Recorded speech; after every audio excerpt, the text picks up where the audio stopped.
40 বছর যাদের বয়স হয়ে গেছে কিন্তু নিয়মিত সকালে পায়খানা পরিষ্কার হচ্ছে না, আমি তাদের জন্য একটি মিশ্রণ আর দুটো মুদ্রা দেখাবো। এই মিশ্রণটির সঙ্গে যদি আপনারা এই দুটো মুদ্রা করতে পারেন তাহলে কিন্তু আপনাদের একদম পটি ক্লিয়ার হয়ে যাবে। কিভাবে আপনি এই মুদ্রা দুটো করবেন সেটি আমি ভিডিও শেষে দেখাচ্ছি। তার আগে আমি বলে নেই, একটি মিশ্রণ আপনাকে রাত্রে শোয়ার আগে খেতে হবে। যদি এই শোয়ার আগে এই মিশ্রণটি খেতে পারেন তাহলে কিন্তু আয়ুর্বেদ শাস্ত্রের সবচেয়ে শক্তিশালী ঔষধ এই মিশ্রণটি। এই মিশ্রণটি আপনারা বাড়িতেই বানিয়ে খেতে পারবেন। তবে আপনি এই মিশ্রণটি খাওয়ার পর যদি এই দুটো মুদ্রা আপনারা রেগুলার করতে পারেন তাহলে আপনাদের পটি তো ক্লিয়ার হবে, আর কোনোদিনও কিন্তু আপনাদের এইরকম কোষ্ঠকাঠিন্য বা পায়খানা হচ্ছে না। রাত্রিবেলা শোয়ার আগে এই মিশ্রণটি খেয়ে যদি এই দুটো মুদ্রা করতে পারেন তাহলে কিন্তু আপনাদের আর কোনোদিনও কোষ্ঠকাঠিন্য হবে না বা পায়খানার কোনো রকম সমস্যা কিন্তু থাকবে না। আমি আবার একটা কথা বলে নিই, যখন আপনি এই মিশ্রণটি ব্যবহার করবেন অর্থাৎ খাবেন, তার কিন্তু কিছু বিধিনিষেধ আছে। সেই বিধিনিষেধটা কিন্তু আপনাকে পালন করতে হবে। সেটা কি রকম? আপনি যখন মিশ্রণটি খাবেন ঠিক তার 1 ঘন্টা পরে ঘুমোতে যাবেন, মানে আপনার ঘুমানোর 1 ঘন্টা আগে এই মিশ্রণটি খেতে হবে। কিভাবে আপনাকে এই মিশ্রণটি বানাবেন সেটিও আমি এই ভিডিওতে জানাবো। তার আগে বলে নেই, আপনারা যারা আমার চ্যানেলে নতুন এসেছেন তারা অবশ্যই চ্যানেলটি সাবস্ক্রাইব করে রাখবেন। তাহলে আমাদের যে সমস্ত ভিডিওগুলো আমরা ছাড়ি সেগুলো আপনার ফোনে নোটিফিকেশনের মাধ্যমে চলে যাবে, আপনারা সেই ভিডিওগুলো দেখতে পারবেন। আর ভিডিওটি ভালো লাগলে বন্ধুদের শেয়ার করে দিয়ে তাদেরও দেখার সুযোগ করে দিবেন।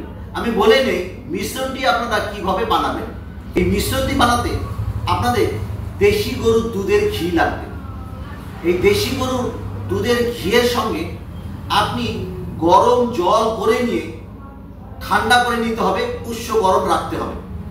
এবার সেই গরম জলের মধ্যে 1 চামচ ঘি আপনি সেখানে দিয়ে দিবেন। ঘিটা দিয়ে নিয়ে একটু নাড়াচাড়া করবেন।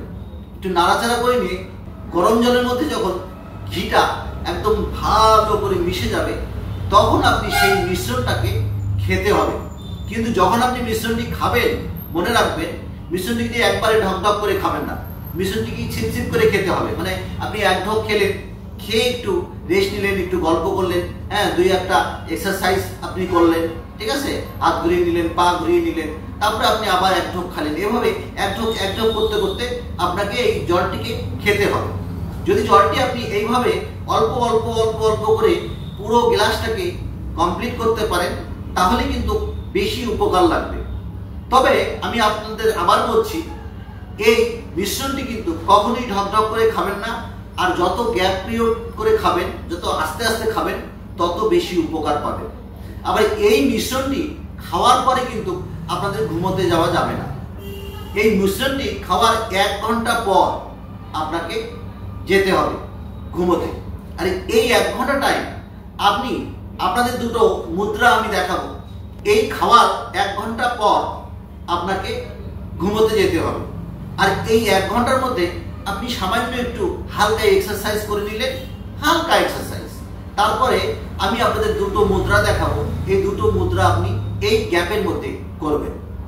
আমি আপনাদের বলে রাখছি, এই মুদ্রাটি যখন আপনারা করবেন তখন কিন্তু লম্বা লম্বা এই মিশ্রণটি যদি আপনারা খেতে পারেন তাহলে পাকস্থলী, ক্ষুদ্রান্ত, বৃহদান্ত এই সমস্ত নালীগুলো গা পিচ্ছিল করে দেয়।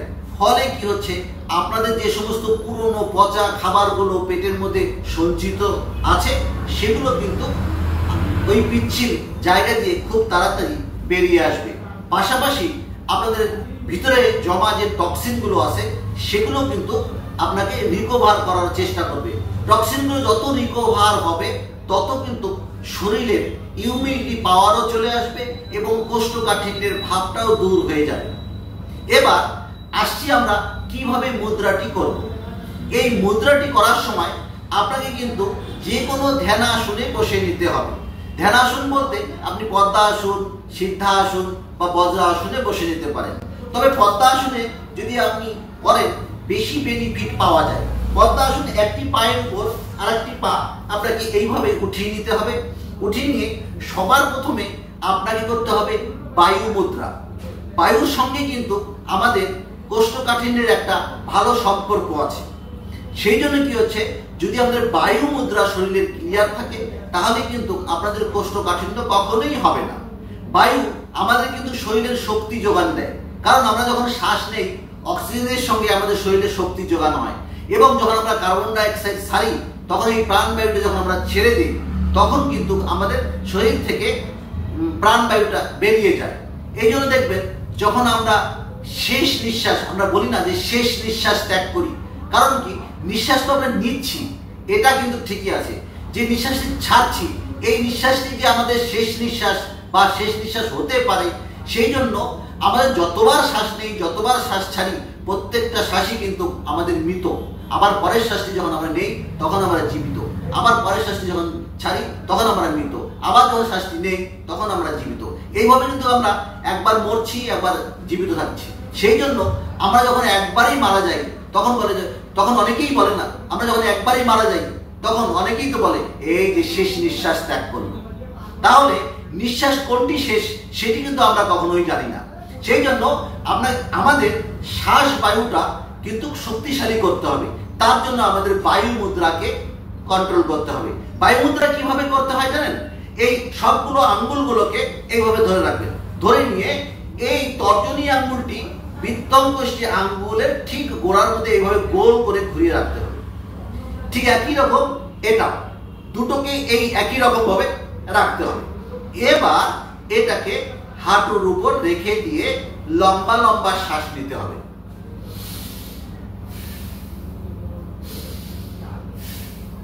শ্বাস নিতে নিতে ভাবতে হবে যে আমাদের শরীরে যে সমস্ত টক্সিনগুলো আছে সেগুলো যেন বেরিয়ে যায়। কিন্তু আপনাকে খুব নিষ্ঠার সঙ্গে করতে হবে এবং বিশ্বাসের সঙ্গে করতে হবে।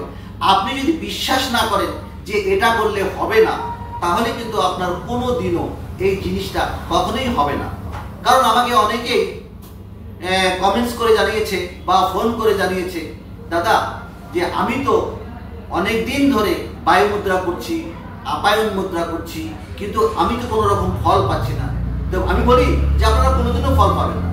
কারণ কি, যদি আপনারা ঠিক মতো না করেন তাহলে আপনি যতদিনই করেন 100 বছর করেন তবুও কোনো ফল পাবেন না। কিন্তু আপনাকে সঠিক নিয়মে তো করতে হবে। সঠিক নিয়মে করুন, দেখবেন আপনি 1 মাসের মধ্যেই রেজাল্ট পাবেন। নিয়মটা সঠিক করতে হবে। জ্ঞান মুদ্রার রূপ হচ্ছে এটা, আর বায়ু মুদ্রার রূপ হচ্ছে এটা। যখন আমরা করতে যাই তখন যদি ভুল করে এখানে হাত দিই তাহলে কিন্তু হবে না। ঠিক আছে, আমাদের বায়ু মুদ্রা বলতে ঠিক এরকম একটা ছোট হাতের গোল একটা ফুটা করতে হবে এরকম। ঠিক আছে, এইটাকে হচ্ছে বায়ু মুদ্রা। এবার এই মুদ্রাটিকে আমরা হাঁটুর উপর রেখে দিয়ে লম্বা লম্বা শ্বাস নিতে হবে। আর ভাবতে হবে আমাদের শরীরে যা রোগ আছে সব আমাদের শ্বাস প্রশ্বাসের মাধ্যমে বেরিয়ে যাচ্ছে। আর লম্বা লম্বা শ্বাস নিতে হবে।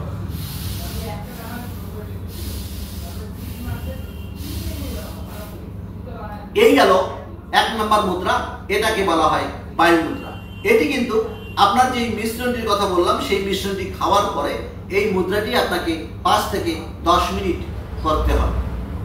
এবার 2 নম্বর মুদ্রায় আমি চলে যাই, সেটাকে বলা হয় আপান মুদ্রা।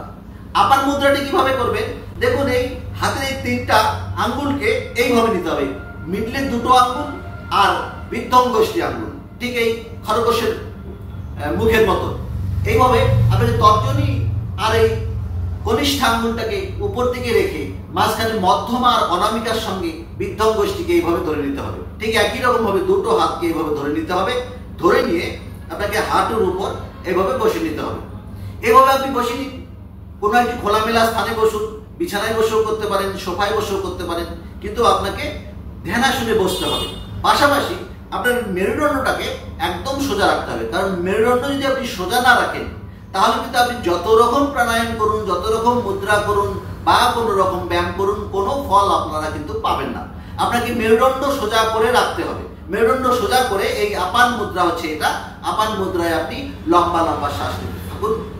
এইভাবে 5 থেকে 10 মিনিট আপনি শ্বাস নিন, দেখবেন আপনাদের সকালবেলা ঘুম থেকে উঠে আপনি আর এক গ্লাস গরম জল খেয়ে নিয়ে যদি আপনি পটিতে যান, দেখবেন পটি তো হবেই, দেখবেন আপনাদের পুরনো যে পটি পেটের মধ্যে জমা হয়েছিল, পচা গলা যে সমস্ত খাদ্য খাবার ছিল পেটের মধ্যে, সেগুলো কিন্তু সব নেমে আসবে আস্তে আস্তে।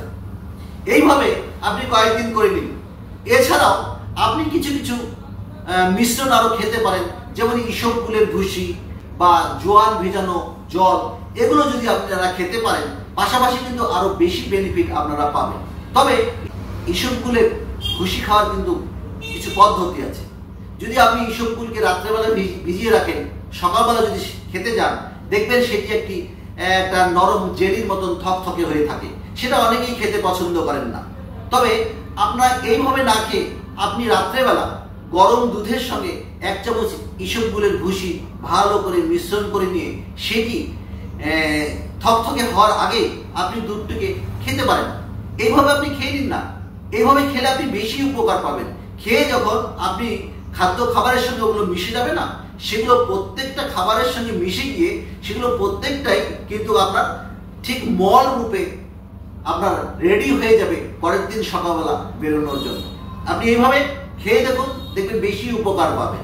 এছাড়াও মৌরি ভিজানো জল আপনি খেতে পারেন সকালবেলা, বা ত্রিফলা ভিজানো জল আপনি খেতে পারেন, চিরতা ভিজিয়ে সেই রসটা খেতে পারেন। তাহলে কিন্তু আপনাদের কোষ্ঠকাঠিন্য দূর হবে। আপনি যদি এইভাবে 10 থেকে 15 দিন অভ্যাস করতে পারেন, তাহলে কিন্তু আপনাদের কোষ্ঠকাঠিন্য তো হবেই না, পাশাপাশি আর ইন ফিউচারে কোনোদিনও হবে না। তবে আমি আপনাদের আরেকটা কথা বলে রাখি, এই যে আপনি মিশ্রণটি খাবেন, মিশ্রণটির সঙ্গে দেশি গরুর দুধের যে ঘিটা, সেটা যে যখন আপনি গরম জলে মিশিয়ে খাবেন, সেটা পরের দিন ছুটি থাকলে এইরকম আগের দিন খাবেন। অর্থাৎ ধরুন যদি আপনার রবিবারে ছুটি থাকে, তাহলে শনিবারের দিন রাত্রে খাবেন। কারণ কি, অনেক সময় একবারে পরিষ্কার হয় না, পরপর 2-3 বার যেতে হয়। তাহলে আপনি যদি ছুটি না থাকে, তাহলে কাজকর্মের আপনাদের অসুবিধা হতে পারে। ছুটির দিনের আগের দিন যদি আপনি এটা করেন, তাহলে দেখবেন একবারে না হলেও আপনি 2-3 বারে পুরোটাই ক্লিয়ার হয়ে যাবে, পুরো পেট পরিষ্কার হয়ে যাবে। ভিডিওটি ভালো লাগলে অবশ্যই একটি লাইক দিয়ে বন্ধুদের শেয়ার করে দিবেন, তাহলে কিন্তু তারাও উপকার পাবে এই ভিডিওটি দেখে। আজ এই পর্যন্তই। আপনারা সুস্থ থাকুন, ভালো থাকুন।